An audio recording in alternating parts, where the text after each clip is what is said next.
O ritmo invisível do coração. Corta a transmissão. Vira a câmera para o Brasil agora. Essa frase quebrou a serenidade estéril do estúdio de notícias da BBC e alterou o curso de uma transmissão global. O que, afinal, fez um dos âncoras mais respeitados da rede britânica paralisar o ao vivo. A redação dessa instituição pública operava com um ritmo quase cirúrgico. Holofotes brancos brilhavam com constância clínica, monitores exibiam gráficos frios da economia europeia, e a voz do âncora era calma, medida, desprovida de qualquer oscilação emocional. Para o público era a face previsível da notícia. Para a redação, era a zona de segurança. Jonathan Reed estava sentado, impávido, atrás da bancada. Seu cabelo estava impecavelmente penteado, o terno escuro sem um vinco sequer. Por mais de 2 décadas, ele construiu sua fama sobre a capacidade de não ser afetado pela atmosfera. Conflitos, desastres, crises globais, ele noticiava tudo com o mesmo tom barítono e controlado.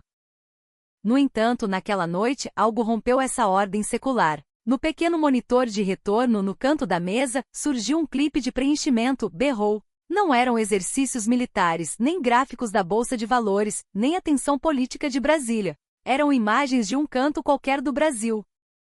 Apenas um fragmento visual simples. Espaços públicos. Multidões em movimento. Uma atmosfera que não era grandiosa, mas pulsante. Contudo, Jonathan silenciou. A frase que deveria ser lida travou em sua garganta. Suas mãos, geralmente âncoras imóveis sobre a mesa, tremeram imperceptivelmente. O produtor na sala de controle notou a pausa indevida. Segundos se passaram. A câmera continuava ligada. Perdão, disse Jonathan, finalmente saindo do roteiro. Preciso fazer uma pausa. A atmosfera no estúdio mudou. Não havia tal comando no espelho do telejornal. Jonathan desviou o olhar para o monitor.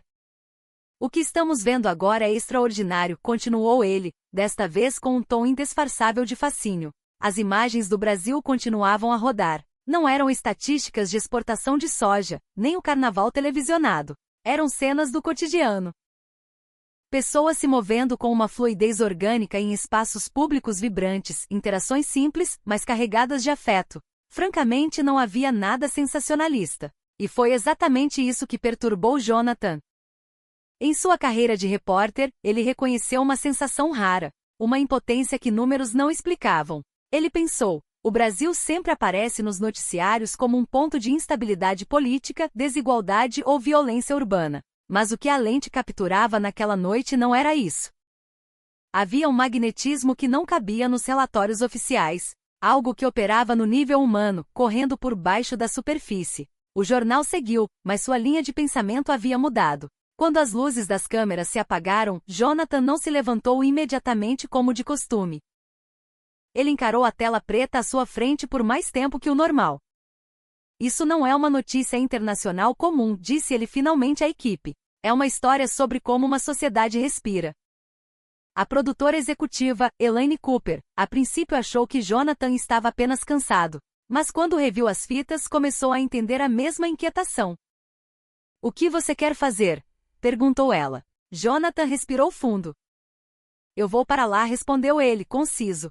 Não vou mandar um correspondente local. Vou levar a equipe completa. Vamos fazer uma reportagem especial com a câmera principal. A proposta soava absurda. O Brasil não estava em guerra civil declarada, nem era o centro de uma crise global naquele momento. Não havia urgência editorial convencional. Mas esse era exatamente o argumento de Jonathan. Nós sempre corremos para lá quando as coisas desmoronam, disse ele. E se por uma vez, formos ver por que algumas coisas funcionam, apesar de tudo? A discussão foi acalorada. Orçamento, riscos de segurança, relevância para o público e grade de programação foram questionados. Mas quando perceberam que a curiosidade de Jonathan não era pessoal, mas nascia de um instinto jornalístico puro, as dúvidas foram dissipadas. A decisão foi tomada. A pauta convencional foi derrubada, o horário nobre preparado, câmeras, equipe e logística começaram a ser arranjados. O nome do lugar agora estava em letras maiúsculas no quadro de planejamento da redação, Brasil. Jonathan parou em frente à sala de controle, olhando para sua equipe. Não sabemos o que vamos encontrar, disse ele. Mas tenho certeza de uma coisa, vale a pena fazer o mundo parar para olhar. Naquela noite sem explosões, sem crises, sem tragédias, um pequeno soluço no estúdio de notícias britânico tornou-se o início de uma jornada que eles nunca planejaram, e isso mudaria a maneira como viriam o mundo dali para frente. O avião trazendo Jonathan Reed e sua equipe pousou no Aeroporto Internacional do Galeão, no Rio de Janeiro, ao entardecer. No caminho para o centro, através da janela do carro, a cidade se desdobrava em luzes douradas, morros iluminados, uma topografia caótica e cheia de vida. Assim que a porta do carro se abriu, o ar tropical, denso e úmido, o abraçou imediatamente. Era radicalmente diferente do ar outonal britânico que haviam deixado para trás. Jonathan sentiu algo familiar e estranho ao mesmo tempo. A sensação de estar em um lugar que não aceita ser simplificado pela primeira impressão. Elaine Cooper organizou rapidamente a agenda. O plano inicial era simples e seguro: cobrir o Cristo Redentor, a orla de Copacabana e a pulsação turística da capital. Marcus Hill preparou sua câmera para capturar as ruas, as estações de metrô e o fluxo humano. O fluxo era incessante. O Rio parecia, à primeira vista, uma metrópole vibrante e desordenada como muitas outras no hemisfério sul. Pelo menos essa foi a impressão inicial. No entanto, a cidade não lhes deu muito tempo para se sentirem confortáveis. Enquanto a equipe se preparava para uma entrada ao vivo tranquila numa praça do centro, o céu, que estava azul desde o meio-dia, mudou repentinamente. Uma daquelas tempestades de verão, rápidas e furiosas, desabou sem aviso prévio. A chuva era densa, violenta, martelando o asfalto quente. Não era uma garoa educada, era uma mudança brutal que forçava todos a se moverem. "Entrem ali!" gritou Elaine, apontando para a entrada da estação de metrô Carioca. Eles correram junto com outros cidadãos, protegendo o equipamento da água. Dentro da estação, a atmosfera era surpreendentemente fresca e solidária. Como se o dilúvio lá fora fosse apenas um pequeno inconveniente na vida cotidiana. Marcus, por hábito de cinegrafista, não desligou a câmera. Ele gravou tudo. Pessoas paradas esperando, algumas rindo por estarem encharcadas, outras secando o rosto de estranhos com lenços de papel. Ninguém entrava em pânico. Não havia reclamações excessivas. Foi então que uma pequena cena chamou a atenção de Jonathan. Um estudante vestindo o uniforme azul e branco da rede municipal entrou na estação. Mochila colada às costas, o menino caminhava sozinho, sem nenhum adulto por perto. Sua expressão era tranquila, o passo firme. Jonathan franziu a testa. "Marcus, foque naquele garoto", sussurrou. O menino parou diante de uma estrutura metálica no canto da estação. Ali, enfileirados, estavam guarda-chuvas de várias cores e tamanhos. Acima, uma placa simples dizia: "Projeto Guarda-Chuva Solidário, pegue se precisar, devolva quando puder." Sem cadeados, sem vigilantes, sem sinais óbvios de propriedade. Sem hesitar, o menino pegou um guarda-chuva, abriu e virou-se para a saída, caminhando para dentro da chuva torrencial. Jonathan congelou. Ele esperava. Talvez esperasse que um segurança aparecesse para repreender, ou que alguém reagisse com cinismo. Mas nada aconteceu. Minutos depois, outra pessoa fez o mesmo. Uma executiva, depois um senhor de idade, e então outro estudante. Todos agiam com o mesmo padrão, calmos, confiantes, como se aquilo fosse a coisa mais natural do mundo. "Isso é público?" perguntou Elaine em voz baixa, incrédula. Jonathan balançou a cabeça lentamente. "Não é isso que me intriga", respondeu ele. "O que me intriga é que ninguém parece preocupado que os guarda-chuvas não voltem. Na Inglaterra, objetos deixados sem vigilância em espaços públicos geralmente têm um único destino. Mas aqui a realidade segue um roteiro diferente." Marcus continuou filmando. A lente capturou os detalhes mínimos. Quando a chuva diminuiu, alguém que chegava de fora dobrou um guarda-chuva e o colocou de volta no suporte. A fila de guarda-chuvas permanecia organizada, a quantidade flutuava, mas não zerava. Sem drama, sem heroísmo, apenas uma ordem silenciosa baseada na consciência coletiva. Jonathan sentiu aquele mesmo aperto no peito da noite no estúdio. Aquela impotência de explicar o que via com a lógica ocidental cética. Não era coincidência. Envolvia gente demais, era consistente demais para ser um acaso. "É um sistema", disse ele por fim. Não de regras escritas, mas de um pacto silencioso. Elaine olhou para ele, entendendo onde ele queria chegar. Temos uma lista com o pão de açúcar e a lapa para amanhã, disse ela hesitante. Jonathan suspirou, depois balançou a cabeça lentamente. Não em concordância, mas em recusa. Mudaremos a direção, disse ele com firmeza. Se vamos falar do Brasil, é isso que temos que contar. Não futebol, não as praias, não os clichês, mas essa microcidade que vive nos espaços públicos. Uma moralidade que não é exibida, mas praticada. Na chuva do Rio, numa estação de metrô movimentada, a câmera da BBC capturou inadvertidamente algo muito maior do que planejavam. A partir daquele momento, Jonathan sabia que a viagem não era mais sobre o que eles queriam mostrar, mas sobre o que o Brasil calmamente estava lhes mostrando. Nos dias seguintes, Jonathan Reed adquiriu um novo hábito. Não apenas observar pela câmera, mas desacelerar o passo e deixar a cidade fluir ao seu redor. Quanto mais observava, mais um padrão emergia. Crianças agindo com autonomia em espaços públicos. Nas calçadas, nas padarias, perto das escolas. Elas caminhavam, conversavam, riam, interagiam com o ambiente como se o espaço também lhes pertencesse. Jonathan sentia-se desconfortável, não porque a cena fosse perigosa, mas porque seu cérebro não disparava os alarmes que normalmente dispararia em seu país.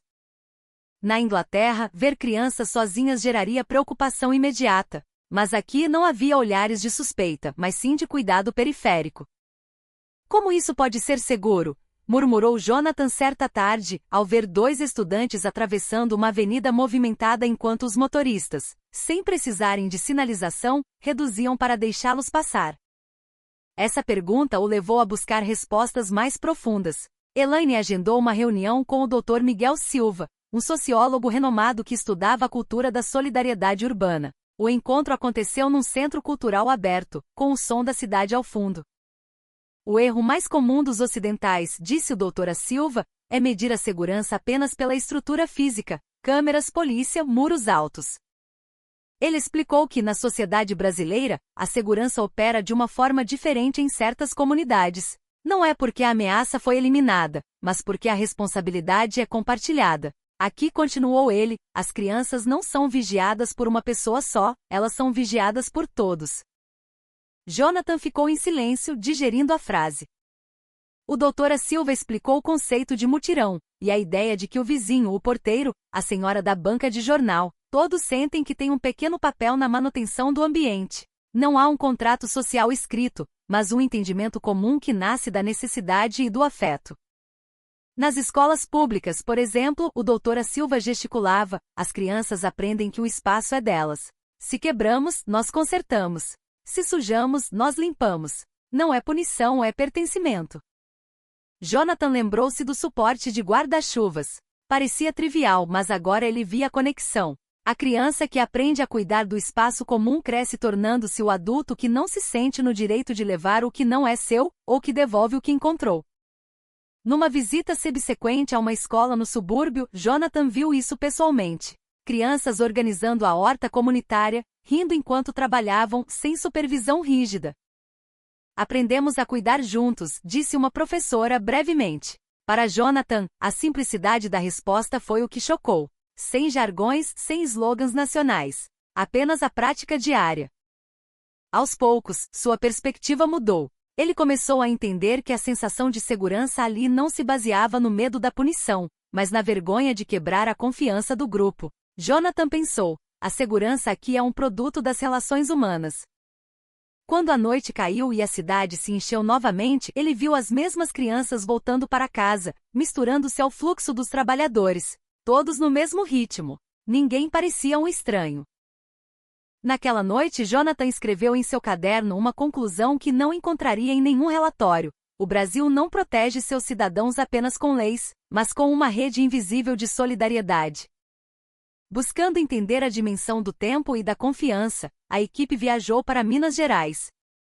Naquela manhã, Jonathan Reed estava na plataforma de uma antiga estação ferroviária, segurando um café que começava a esfriar. O destino era uma cidade histórica. Não havia o eco de pânico ou pressa. Quando o trem turístico apitou, ele partiu.